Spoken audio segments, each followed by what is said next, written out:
Hey everyone, welcome back to another and final episode of Beyond the Box for Operation Christmas Child for 2022.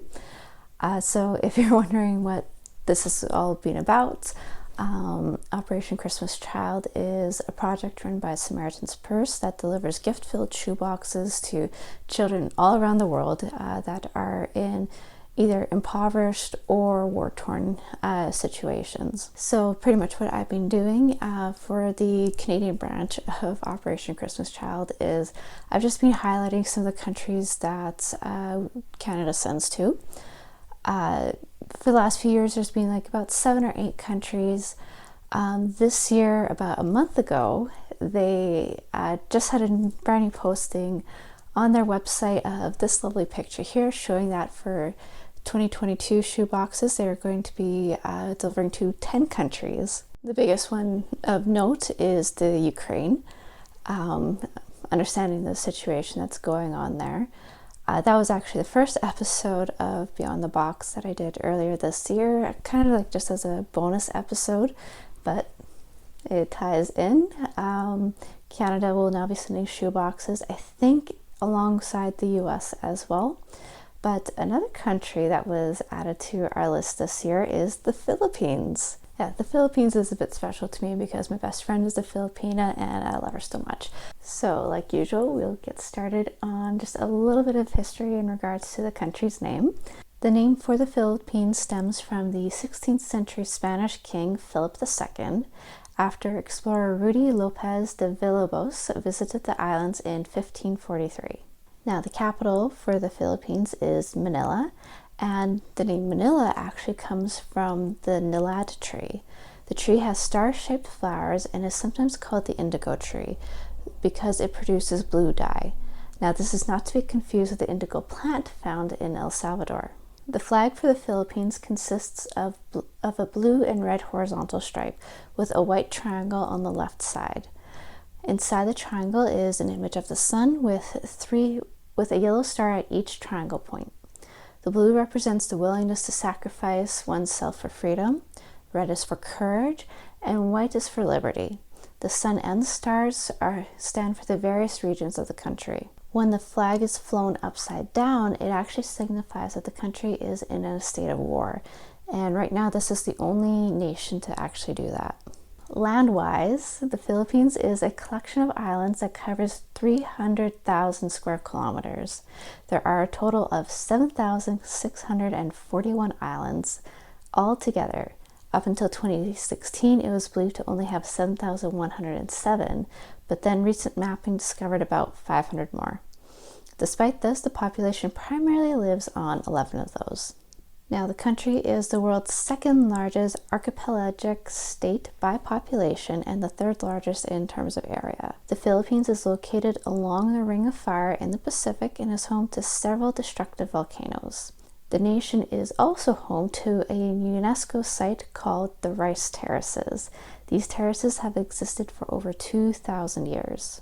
The nation is also listed as being one of the 17 megadiverse countries in the world, as it has a very large biodiverse landscape. Now, the country does get hit with about 9 typhoons a year and is the most exposed country in the world to tropical storms. Population-wise, it is around 1,100 million people living in the country. They crossed the 100 million mark when a little baby girl was born on July 27, 2014. Tagalog and English are the official languages in the Philippines, but there are up to 184 other languages spoken in total. The Philippines is also the third largest English-speaking country in the world by population. 81% of the population practice Catholicism, about 8% go along the Protestant side, and Islam is a small religious sect there as well, along with the other indigenous beliefs. Elementary school is for 6 years and high school is for 4.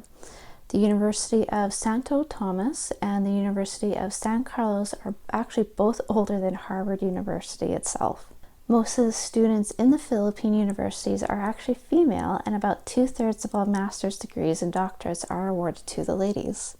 Okay, so the Philippines was a Spanish colony for about 3 centuries before being handed over to the States in 1898.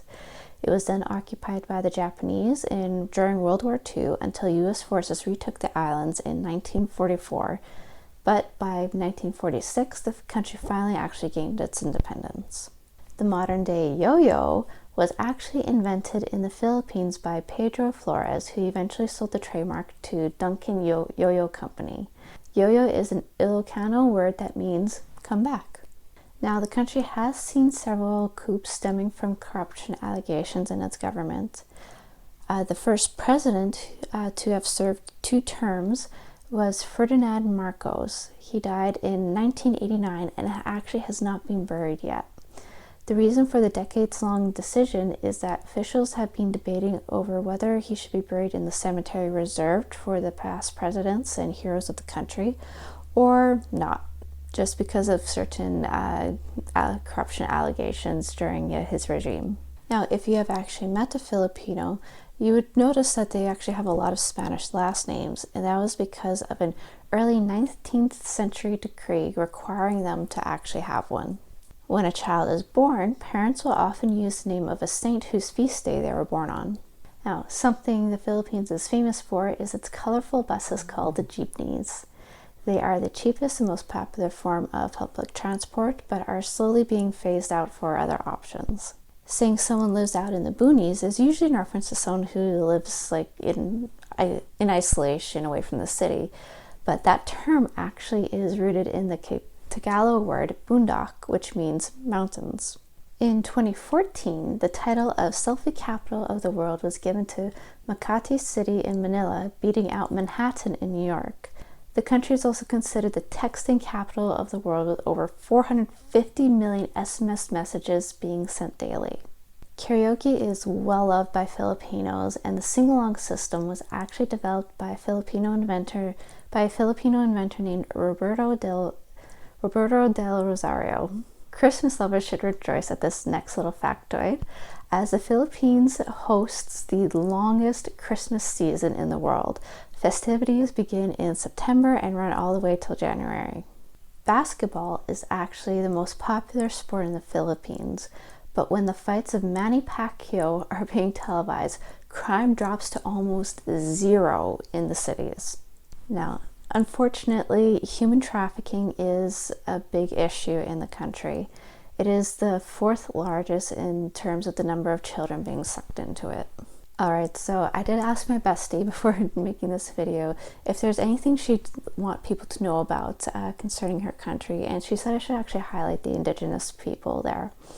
So, a few little facts about the indigenous people of the Philippines.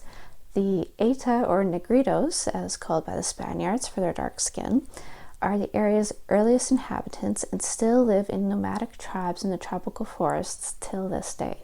They are very skilled in weaving and plaiting, and the women are known as experts in herbal medicines. Because of the vast number of islands and mountains in the country, there are many people groups in the Philippines that were not affected by the Spanish or American colonizations. And because of this, they are actually able to keep a lot of their traditions and culture. Today, two of the main ethnic groups are the Igorots in the north and the Lumad in the south. There are numerous tribes under either of those. For the Igorots, the tribes of note are the Ifugao, who built the rice terraces, and the Ilongots, who are known for being quite aggressive and culturally conservative. The Lumad people are non-Muslim in tradition, and their tribes are known for their style of tribal music and instruments that they've created for them. Some of the other tribes outside of these groups of note are the Badros, who live in houseboats, the Ati and Tumandok, who first settled on Panay Island, the Palawan, who live in the mountains and lowlands, and the Mangyan, who have a very peaceful reputation. There have been some struggle in maintaining cultural identity for the indigenous groups in regards to amalgamating with modern-day Filipinos. Some tribes have completely left their culture behind just for land security. The government has established a number of reserves, though, to help maintain the indigenous people's way of life. So that wraps up everything. I think this is the longest video in the whole Beyond the Box series, but thank you for sticking around and joining me. I hope you learned a little something new and that maybe you got like a little bit of inspiration for your shoe boxes or in regards to praying for the nations in the world. So thanks again for watching. If you want to review some past episodes, I do have a playlist on my channel, so feel free to check it out. Collection week is, guess what? On the 14th, it's just a few days away.